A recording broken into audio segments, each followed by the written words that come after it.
My friends are honestly embarrassed for me when I bring you around, she said over sushi. I paid for my half, walked out, and haven't looked back. Now her friends watch me thrive while she posts about toxic men who couldn't handle her energy.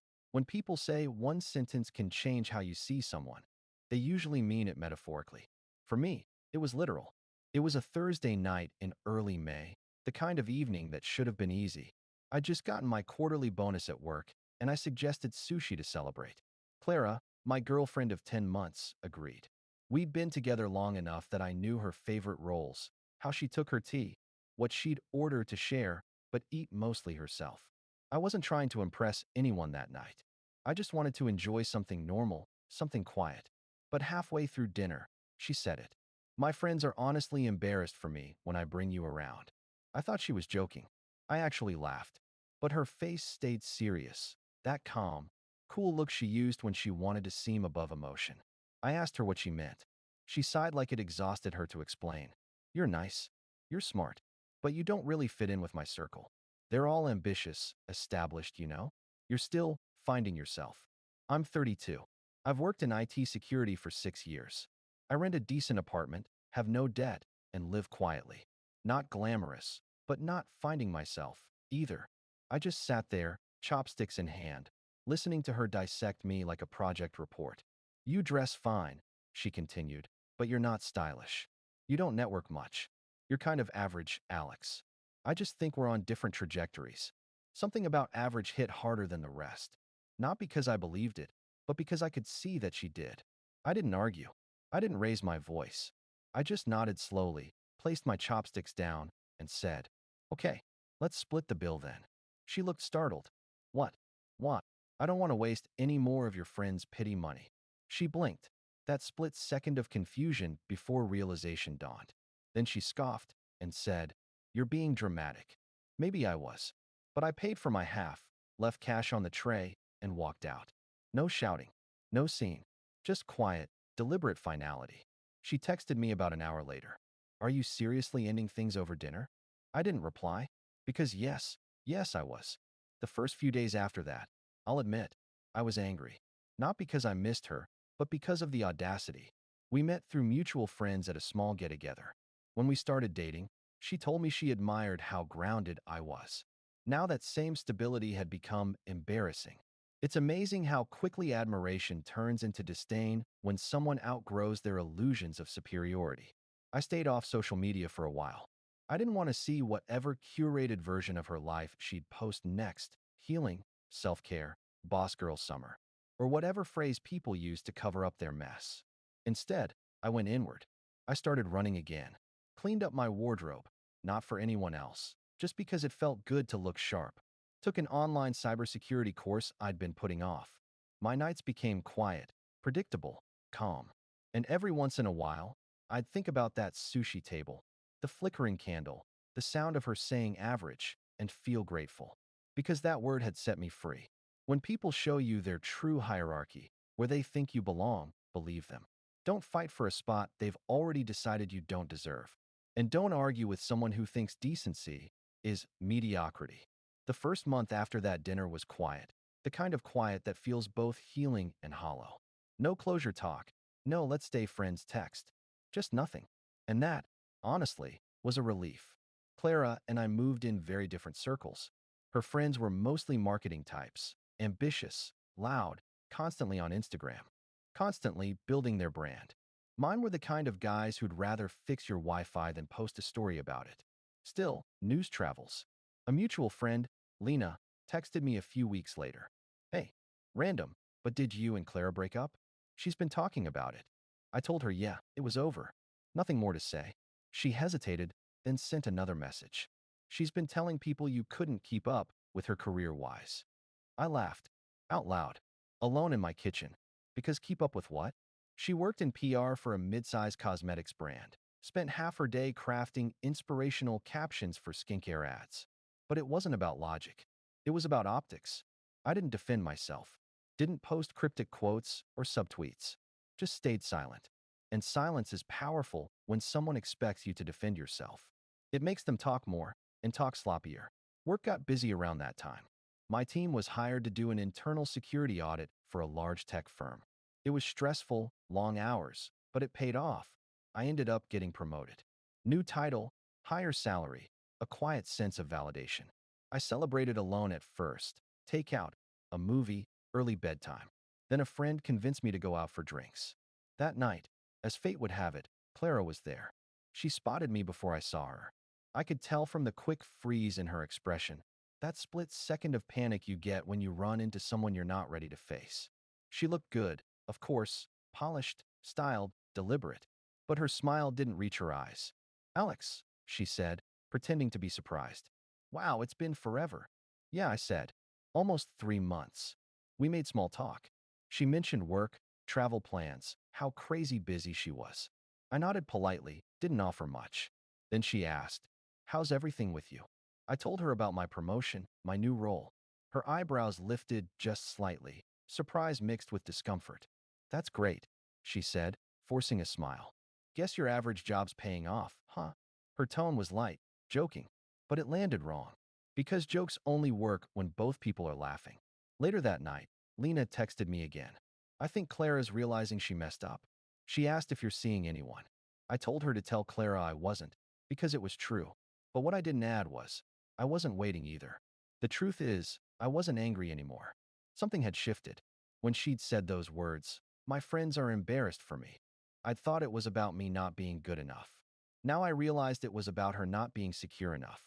She needed to feel like she'd traded up. That's what her whole social circle was built on, comparison as currency. But I was done playing that game. Around this time, I started consulting part-time with a startup doing cybersecurity training for small businesses. They offered equity, not a huge salary, but the work mattered. I felt useful again. Meanwhile, Clara's updates started popping up in my feed, carefully curated, all living my best life energy. But buried between the smiles and captions, I could read the fatigue. You can always tell when someone's posting for validation rather than joy. The final nail came during a mutual friend's birthday dinner. I wasn't planning to go, but Lena begged, said it'd be fine, just friends. Clara was there, of course. She came over, said hi, smiled. But it was the strained smile of someone performing politeness. Her friends were loud that night, talking over each other, ordering expensive wine none of them could afford. I stayed quiet, laughed where it was appropriate, paid for what I ordered. When the bill came, I slid my card over without hesitation. That's when I saw it, the flicker in Clara's face. Recognition. She remembered the sushi night. As we left, she caught me near the door. "Hey," she said softly. "You seem different." I smiled. "Yeah, I guess I am." She hesitated, then added, "I didn't mean what I said that night. About my friends." "Yeah," I said, "you did. You just didn't mean for it to end things." She opened her mouth, then closed it again. I nodded politely and left. Driving home, I felt something I hadn't felt in months. Not anger, not sadness. Just finality. Because once you've seen someone value perception over personhood, it's impossible to unsee it. Update 1. It's been half a year since that last awkward run-in with Clara at the birthday dinner. I wasn't planning to post an update, but what happened recently felt like a full-circle moment. The kind that makes you realize how time and silence can do more for you than any revenge ever could. After the promotion, life kept rolling. The startup I'd been consulting for grew fast, faster than any of us expected. We landed a few big clients, and my role shifted from guy helping part-time to guy leading the security division. I was busier than ever, but in a good way, productive, purposeful. It's strange how much lighter life feels when you stop trying to prove your worth to someone who refuses to see it. For the first time in years, I wasn't performing for anyone. One night in late October, I got a message on LinkedIn. From Clara. The preview said, "Hey, long time. I hope you're doing okay." I stared at it for a minute before opening it. Her message was polite, casual, full of small talk, but I could read the subtext immediately. "I've been meaning to reach out. Things have been a little rough lately. My company downsized, so I'm doing freelance PR for now. Honestly, I miss having people around who were grounded." You always had that. That line, "You always had that," said everything. She didn't miss me. She missed stability. I replied the next day, short and polite. "Hey, Clara. Glad you're staying busy. I've been good. Thanks. Hope things turn around soon." She answered within minutes. You always were so kind. I'm really happy to hear you're doing well. I see your company posts sometimes. Looks like you're thriving. You deserve that. And that's when I realized something. People don't change their behavior until they lose the option to keep taking you for granted.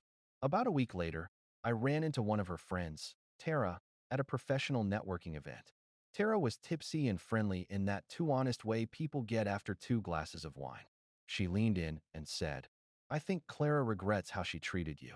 She told us you've really leveled up since the breakup. I smiled and said, I didn't level up. I just stopped letting people drain me. She laughed, but there was a flicker of something uncomfortable in her expression, maybe guilt, maybe recognition. A few days later, Clara posted something on Instagram that made its way into my feed through mutuals. A black and white photo of a city skyline, captioned, sometimes the people you think you're too good for are the ones who would have given you the world. The comments were full of heart emojis, and you got this, girl replies. But to me, it read like an unintentional confession. Then came the final twist. In early December, our startup hosted a small industry mixer. Nothing huge, just clients, partners, and a few PR agencies helping with outreach. And guess who was part of the PR team contracted for the event? Clara. She saw me before I saw her. I could feel it. That pause in the room when someone's trying to act casual, but their entire body language gives them away. When we finally crossed paths, she smiled. Hey, stranger. Clara, I said. Didn't expect to see you here. She laughed nervously. Yeah, small world, right? I nodded. Guess so. Throughout the night, she kept glancing over, trying to catch my eye. At one point, during a group chat, she asked, So, are you still single? I said, No, actually. Been seeing someone for a while. She smiled. That tight, polite smile people give when they're trying not to show disappointment. Oh, that's great. She's lucky. I shrugged. We both are. And then I walked away. That night, I realized something important. When she said her friends were embarrassed for her, what she really meant was that she was embarrassed of herself. Because deep down, she knew she needed validation more than love. She couldn't handle being with someone content, because contentment doesn't perform. It doesn't beg to be seen. And that kind of peace makes insecure people deeply uncomfortable. After the event, she messaged me one last time. Seeing you tonight reminded me of how good things were when I wasn't trying so hard to impress everyone. I hope you know I'm sorry for what I said. I didn't reply, not out of spite, but because she was finally talking to the version of me that didn't need her anymore. Final update that it's been a year now. A year since the sushi dinner where she said those words. My friends are embarrassed for me when I bring you around. A year since I decided to walk away, pay my half, and leave her sitting there with her superiority and her tiny, shaking ego disguised as confidence. And I can say this without anger now. I genuinely don't recognize the person I was back then. Life got very, very quiet after all that noise. And in that silence, things started to grow. The startup I joined took off in a way none of us predicted. By summer, we were profitable. I'd taken equity instead of a bigger salary early on, and it paid off, literally. I bought a small place outside the city, nothing flashy, just mine. A view of the woods, enough space for calm. I met someone too. Her name's Marissa. She works in UX design. Grounded, sharp, kind. We met through a shared client, started as project calls, turned into conversations, then coffee, then a weekend trip that felt easy. There's no performative, we're perfect together energy. Just mutual respect and quiet affection. It feels stable. And that's something I never thought I'd crave so much. As for Clara, I didn't hear from her for months after that industry mixer. Then, one evening, a mutual friend texted me. Dude, have you seen Clara's latest post? I hadn't, obviously, but curiosity got the better of me. She'd written a long, emotional caption about letting go of toxic people who can't handle strong women, paired with a selfie that looked like it had been retaken 20 times. It was transparent, like most of her posts. Still, it didn't make me angry. It just made me sad, not for what we had, but for how little she'd learned. Because she still couldn't admit to herself that sometimes you're not the victim. Sometimes you're just the one who took something solid and cracked it in half because you thought the reflection in someone else's glass was shinier. A few months later, she messaged me again. This time, no small talk, just blunt honesty. I miss what we had. I didn't realize how peaceful it was until I lost it. I read it 3 times. Not because it hurt, but because of how familiar it sounded, like an echo from another lifetime. I didn't reply. I didn't block her either. I just let it sit there, a monument to a version of me that used to chase closure like oxygen. Funny thing, a few weeks after that, one of her friends, the same ones who'd been embarrassed for her, showed up at an event my company sponsored. We chatted, professional, polite. Before leaving, she said, almost offhand, "By the way, Clara really messed up. Everyone knows it. She keeps talking about how she thought you'd come back." I smiled and said, "Tell her I did. Just not to her." She didn't get it. But that was fine. It wasn't for her. The last time I saw Clara was at a cafe downtown, a few weeks ago. She looked tired, not ruined, just worn out in that way people get when they've spent too long pretending they're fine. She noticed me. For a second, it looked like she might come over. Then she hesitated, just smiled faintly, and turned back to her phone. And I realized, right there, that that was the closure. Not a conversation, not an apology, just the mutual understanding that the story was done. I paid for my coffee and walked out into the cold, gray morning. The air smelled clean, like something that had finally aired out after a storm. People always talk about revenge like it's satisfaction, like watching someone fall is the victory. But I've learned it's not. The real win is when their chaos doesn't register anymore. When their opinion, their validation, their narrative, none of it matters. It's not triumph. It's peace. And peace feels boring until you've lived without it. I don't think Clara is evil. She's just hollow in the way a lot of people are now. All surface, no foundation. The kind of person who confuses attention with affection and validation with love. Maybe someday she'll outgrow that. I honestly hope she does. But that's not my story anymore. Mine's quieter now, happier, more real. And if I could go back to that night at the sushi bar, I'd still pay my half and leave. Because walking away was the first time I truly showed up for myself.